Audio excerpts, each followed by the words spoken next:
Okay, guys, so now we're coming to the word problems, applying. With the word problems, you're basically going to have one of three options. And actually, for my test, it's going to be one of two options. For scientific notation, oops, I shouldn't have said that. Oh well. So the three options could be with your scientific notation numbers, you're either going to be multiplying. Please don't say times in. Some people say times in the thingy. But you guys are smart and educated. So instead you can say multiply, or you can say product. That sounds even smarter. So you're either going to multiply, or guess what the other option is? With your two scientific notation numbers, or you could divide. I don't know why, but I feel like I should have used green or yellow with divide. Blue seems like it's a better color for exponents. Anyway. Or your third option is you could be taking your scientific notations and you can be raising it to a power. So you're taking the power of your scientific notation, which means you're taking the power of a power. By the way, for scientific, um, for exponents, when you multiply, that's the product rule. When you divide, that's the quotient rule. And when you raise it to a power, that's the exponent rule. Okay? So there are, some people call it the power rule too. That's even easier. So we're going to see, is it going to be multiply or divide? On the test, you don't have to worry about raising a power to a power. I'm not going to make you do that. So it's just a 50-50 chance. If you're absolutely not sure, do one or the other. But look for clues to see, am I going to take these two scientific notations? Am I going to multiply them or divide them? I'm going to go ahead and make this a little bit bigger to make it easier to see, hopefully. You don't have to worry so much about if you understand all the words. It's helpful if you understand what this is talking about, but even if you don't understand all these words, you can still solve this problem. Okay? Hemoglobin, by the way, is what helps, I believe it's what helps your blood to get hard when it congels together. It's what helps it coagulate, I think. But there is that many hemoglobin molecules, so there's this many amount in a single human red blood cell. So this is in 1. Sounds like a ratio, huh? And then this number is in each red blood cell. So there's this many in a red blood cell. So you could even draw a little diagram. Let's say that's a red blood cell. And we're going to just draw all our little hemoglobins in there. There's a whole bunch. That's 2 with 8 zeros behind it. 2.7 with 8 zeros. So I'm not going to draw all of them, obviously. And then it says in 1 cubic millimeter of blood, there's that many red blood cells. And again, that's a lot. I'm not going to draw them all. But there's a whole bunch of red blood cells in each. So since we're talking about the hemoglobins that are in this number of red blood cells, that means we're going to multiply because each red blood cell has that much hemoglobin. So I'm going to multiply these two numbers together. Okay, we're not comparing these. We're saying that this has that many inside. So if you think of the word in or inside, you know you're going to be multiplying. So multiply those two numbers together, and you can use a calculator, and they'll give you your answer. 2.7 times 10 to the 8th. Don't forget to write the whole scientific notation. Times 5.0 times 10 to the 6th.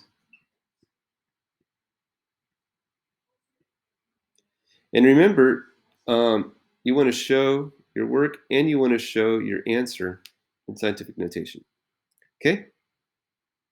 Well, and go ahead and you can use your calculator at this point, but this is showing your work right here, doing that step. If you don't do that step, you're not going to get full credit. If you want to, you could put the decimals together with the decimals. Say that's times 5. So really, you could almost do this one by hand. And then times, I'm going to just do x for times 10 to the 8th power times 10 to the 6th power. We're putting the powers of 10 next to each other and the decimals next to each other. Okay? That's another way to show your work. All right, 10 to the 8th times 10 to the 6th, you're multiplying a power by a power. So we're using the product rule, which means you're going to add the exponents. It's 8 plus 6. Well, we know that 2.7 times 5 is going to be bigger than 10. So we're going to have to add one more decimal place in order to do that. I know that 5 times 7 is 35, and 5 times 2 is 10. And the decimal normally would go here, but because I want to write the answer in scientific notation, I'm going to move the decimal one more over. Okay. Again, you can use your calculator, but make sure you write down the steps. Okay, so 8 plus 6 is 14, but I'm going to have to add one more because I moved that decimal place one spot over. So that's actually going to be 10 to the 15th power. And that's your answer. Again, make sure you show your steps, but you can use a calculator if you'd rather, or you can do it by hand. All right, so the big question is, what properties of exponents did we use?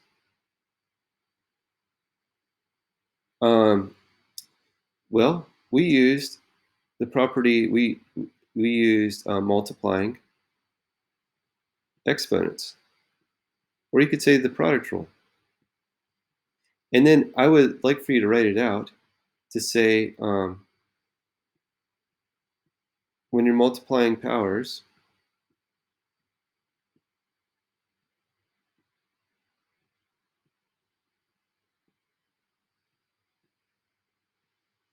you add the exponents.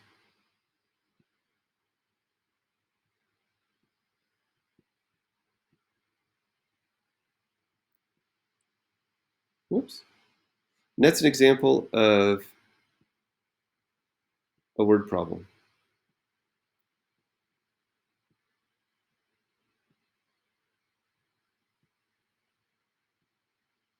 So to do the problem, you get some points. To show you work, you get some points. And then to write this explanation of what you did, adding the exponents, that gives you even more points. All right, let's look at another problem. Let's see here.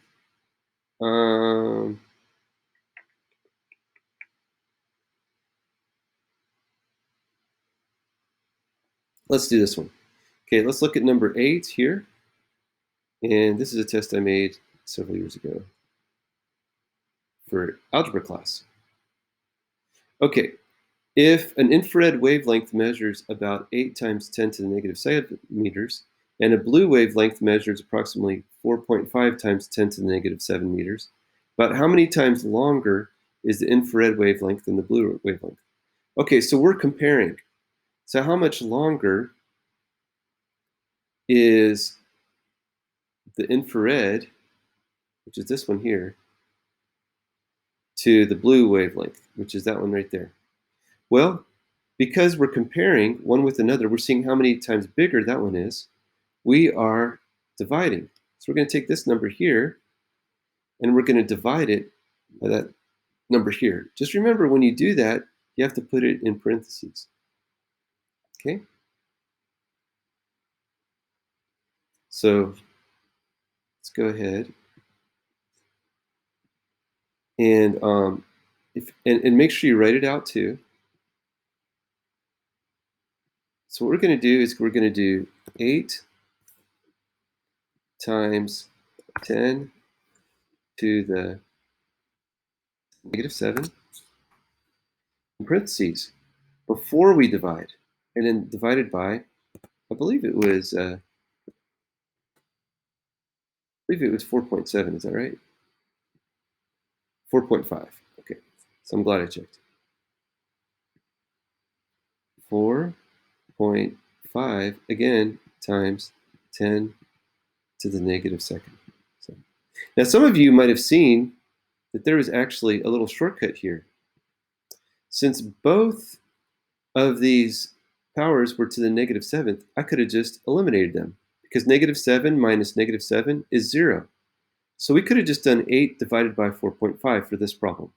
But I wanted to make sure that you were prepared in case that they're not the same exponent.